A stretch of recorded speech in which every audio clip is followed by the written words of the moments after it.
کہ ایک منٹ سمجھو.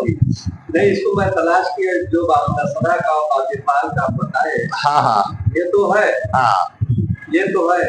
ہاں لیکن اس کو کنفرم کرنا تھا لیکن کنفیوژن اب دوسرا ہی ہو گیا. ٹھیک ہے, اس کو بھی کنفرم کرنے کا طریقہ ہے. لغت کھولیے گا مل جائے گا.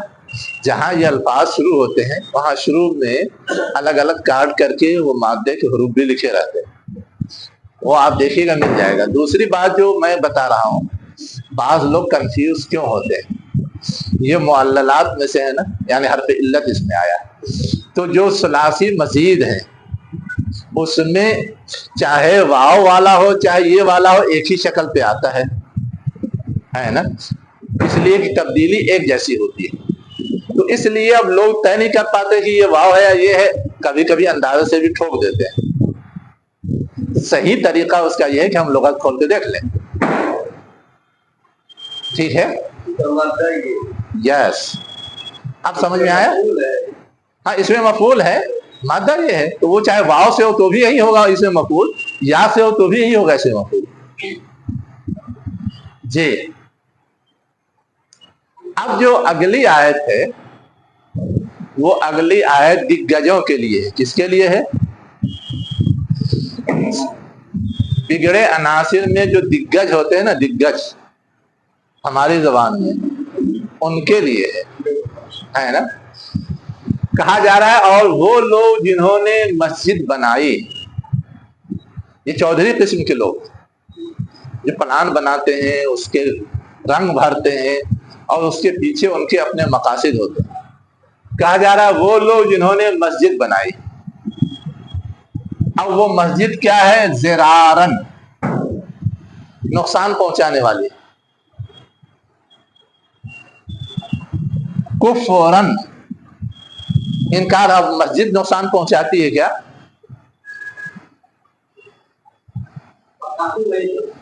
کفر نقصان پہنچاتا ہے لیکن مسجد کافر نہیں ہوتی. اصل میں مسجد الگ لفظ ہے اور زرار الگ ہے. مسجد اتخذو کا مفعول ہے اور زرار علت ہے, ریزن بتانے کے لیے ہے. وہ لوگ جنہوں نے مسجد بنائی نقصان پہنچانے کے لیے, ترجمہ یہ ہوگا مسجد کی صفت نہیں ہے, یہی میں بتا رہا ہوں, علت ہے یہ اتخاذ کی. کیوں انہوں نے مسجد بنایا تھا, تعمیر کیا تھا؟ علت, ریزن, نقصان پہنچانے کے لیے ہے نا. وکفرن, اور نافرمانی کے لیے. وتفریقا بین المؤمنین, اور مومنوں کے درمیان تفریق پیدا کرنے کے لیے. وارصادا لمن حارب اللہ ورسولہ, اور کمینگاہ کے طور پہ گھاٹ میں بیٹھنے کی جگہ, رصد کہتے ہیں گھاٹ میں, مرصاد پڑھا نا, ان ربک لبالمرصاد. رصد کہتے ہیں جہاں سے اپنے شکار پہ نشانہ لگایا جائے. تو ارصاد کا مطلب یہ ہے نشانہ لگانے کے کام کے لیے. کس پر نشانہ لگانا ہے؟ لمن حارب اللہ ورسولہ, ان کی کمینگاہ کے لیے جو دشمنی کرتے ہیں اللہ اور اس کے رسول سے.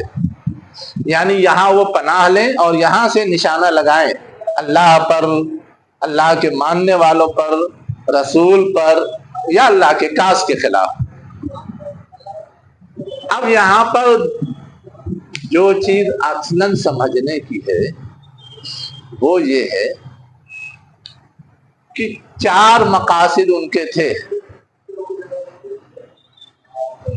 زرار, کفر, تفریق اور ارصاد. 4 مقاصد جس کے لیے انہوں نے مسجد بنائی تھی. اب یہ چاروں مقاصد ایسے ہیں جس پر ہمارے یہاں جو بہت ساری مسجدیں بنتی ہیں اس کو تولا جا سکتا ہے اور پھر طے کیا جا سکتا ہے کہ واقعتاً مخلصانہ بنی ہیں یا اس کے پیچھے کچھ گڑبڑ ہے. اس کے پیچھے کیا ہے؟ کچھ گڑبڑ ہے. مثلاً اپنے اپنے مسالک کے لحاظ سے لوگ مساجد بناتے ہیں. اپنے مسلک کو پروان چڑھانے کے لیے، اور وہاں جب خطبہ ہوتا ہے تو دوسرے مسلک پہ کیچڑ اچھالتے ہیں۔ مسجد کا تو یہ کام نہیں ہے کہ کیچڑ اچھالا جائے۔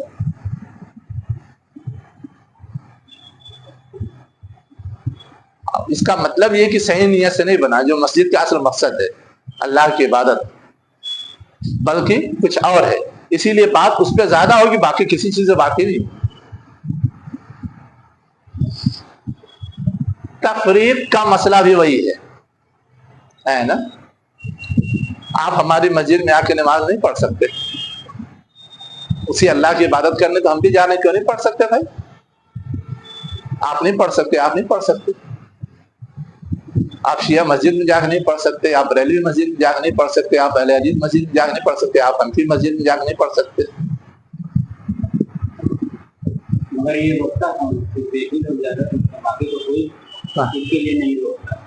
روکتا نہیں ہے، لیکن لیبل لگا کر کے سبق دیا جاتا ہے۔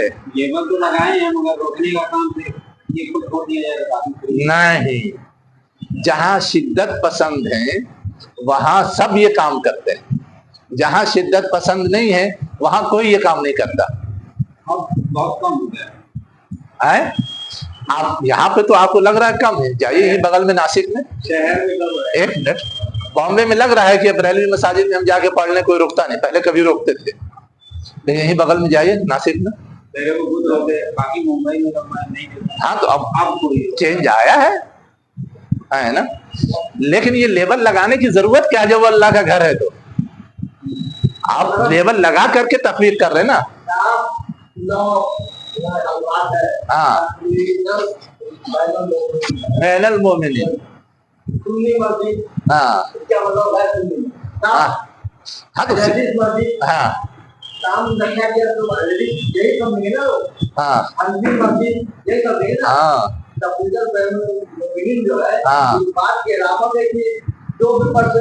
ہاں بالکل، میں یہی سمجھانا چاہ رہا تھا نا، لیبل کی ضرورت نہیں ہے، لیبل کی کوئی ضرورت نہیں۔ مولانا نام سے بھی آئیڈینٹیفائی ہوتی، مسئلہ یہ نہیں، اصل میں دیکھیے ہم کو اب وہ اوور نہیں ہونا چاہیے، ہے نا۔ ایک تو ہوتا ہے شناخت کے لیے، ہے نا، اب شناخت کے لیے ہم نام رکھتے ہیں جامع مسجد، جہاں ہم جمعہ کا اہتمام کرتے ہیں، بڑی مسجد، تو ہم نے نام اس کا جامع مسجد رکھ دیا، تو اب اس کو ہم کہیں گے کہ دیکھو اپنی الگ آئیڈینٹی بنا رہے، ظاہر ہے کہ وہ ایک ضرورت ہے اس لیے بنا رہے ہیں، بڑی مسجد کے ہاں ویسے ہاں ہاں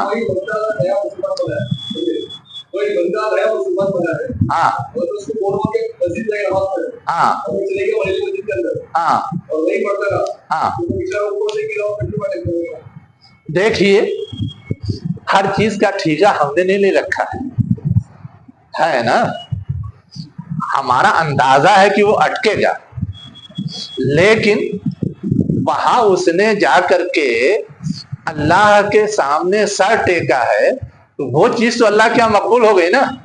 اب یہ لوگ ورغلا رہے ہیں، اس ورغلانے کا اثر پڑ بھی سکتا ہے، نہیں بھی پڑ سکتا ہے، ہم پہلے سے کیوں مان لیں کہ لامحالہ پڑے گا؟ کیا مکے کے قریش کو اہل کتاب ورغلاتے نہیں تھے؟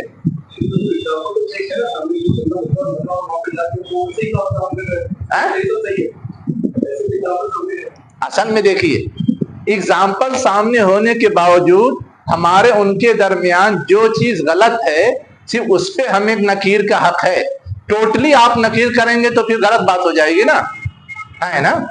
آپ کا جو طرز عمل ہے وہ یہ بتا رہا ہے کہ ہم ٹوٹلی نکیر کے جانے ہی نہ دیں۔ سوال یہ ہے کہ اگر اس کے یہاں کوئی مسجد نہیں سوائے بریلوی مسجد کے، وہاں جا کے وہ پڑھتا ہے تو کون سا جرم ہے؟ کون سا جرم ہے؟ اس لیے کہ جماعت کا ثواب باقی جو خرافات ہیں اس سے زیادہ ہے، تو ہم اس کو جماعت سے کیوں روکیں گے؟ یہ اصل سمجھنے کی چیز ہے۔ جماعت کا ثواب مل گیا تو ہمیں یہ دیکھنا چاہیے کہ فائدے اور نقصان میں بیلنس کیا ہے، فائدے اور نقصان میں بیلنس کیا ہے۔ ٹھیک ہے ہمیں صحیح کی طرف رہنمائی کرنی چاہیے، لیکن اگر کوئی آپشن نہیں ہے تو پھر ہم کیا ہر خیر سے اپنے آپ کو محروم رکھیں؟ اب ہم ایسی جگہ چلے گئے، جائیے کوکن میں ساری مساجد شافعی ہیں، اب حنفی لوگ جا کے کہیں گے کہ میں اس میں نماز پڑھوں گا، پتہ نہیں میری نماز ہوگی نہیں ہوگی، نہیں پڑھے جماعت سے نماز،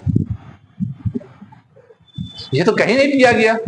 خود امام شافعی نے حنفی امام کے پیچھے نماز پڑھی ہے نا، کچھ حنفیوں نے شافعی امام کے پیچھے نماز پڑھی ہے نا، خود حنفیوں نے شیعہ امام کے پیچھے نماز پڑھی ہے نا۔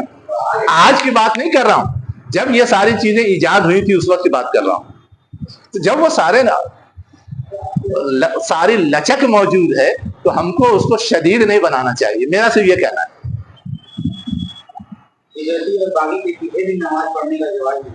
میں وہی کہہ رہا ہوں نا کہ جو لچک موجود ہے اسے ہمیں سخت نہیں کرنا چاہیے، ورنہ ہم بہت زیادہ آپس میں اتحاد اور قربت اور الفت قائم نہیں رکھ پائیں گے۔ آگے کیا کہا گیا؟ ارصادا لمن حارب اللہ ورسولہ، جن سے دشمنی ہے ان کے لیے گھات کے طور پر۔ اب اس کی تازہ ترین مثال بتاؤں،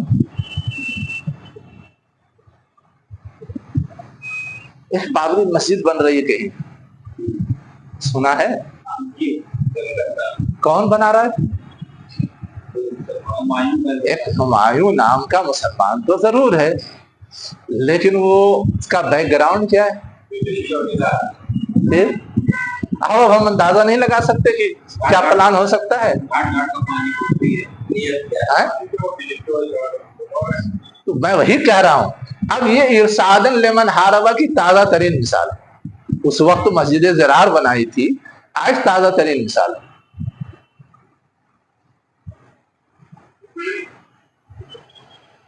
تو ان چیزوں سے سمجھا جا سکتا ہے کہ اندر جا کر کے جو نقصان پہنچانے کی شکلیں ہوتی ہیں اصلاً یہ سب وہ چور دروازے ہیں۔ اب ایک چیز رہ گئی، کفر۔ زرار سمجھ لیا، تفریق سمجھ لیا، ارشاد سمجھ لیا، اب مسجد کفر کے گھر سے کیسے بنائی جاتی؟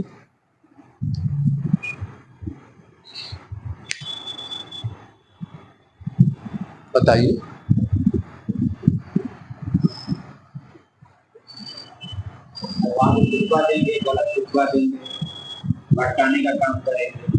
اچھا یہ بتائیے، نفاق کو قرآن میں کہیں کفر کہا گیا ہے؟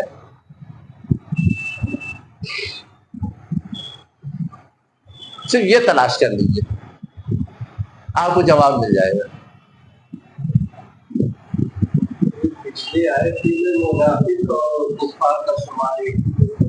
یس، جاہد الکفار والمنافقین واغلظ علیہم، ایک ساتھ۔ اصل کے اعتبار سے دونوں ایک ہے، ظاہری اعتبار سے صرف فرق ہوتا ہے۔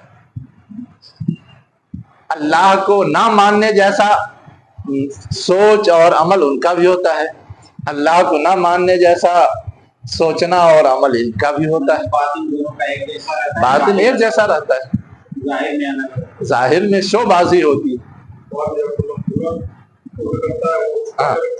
جی، تو اصل میں یہاں کفر کہنے کا مطلب کیا ہے؟ اپنے نفاق کو چھپانے کے لیے، اپنے نفاق کی خصلت کے مطابق بہت سارے مقاصد حاصل کرنے کے لیے یہ الگ سے مسجد بنا رہے ہیں۔ ٹھیک ہے،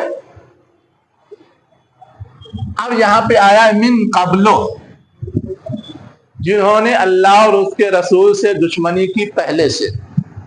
اب پہلے سے کون دشمن تھے؟ پہلے سے دشمن تو مشرکین تھے، یہود ہیں، اور چار قدم آگے چلے جائیں جو بیک گراؤنڈ ہے تو اس میں عیسائی بھی آ جاتے ہیں۔ کیسے؟ اصلاً یہ آئیڈیا دیا تھا کس نے؟ میں نے بتایا تھا ابو عامر راہب، جو مرتد ہوا تھا، پہلے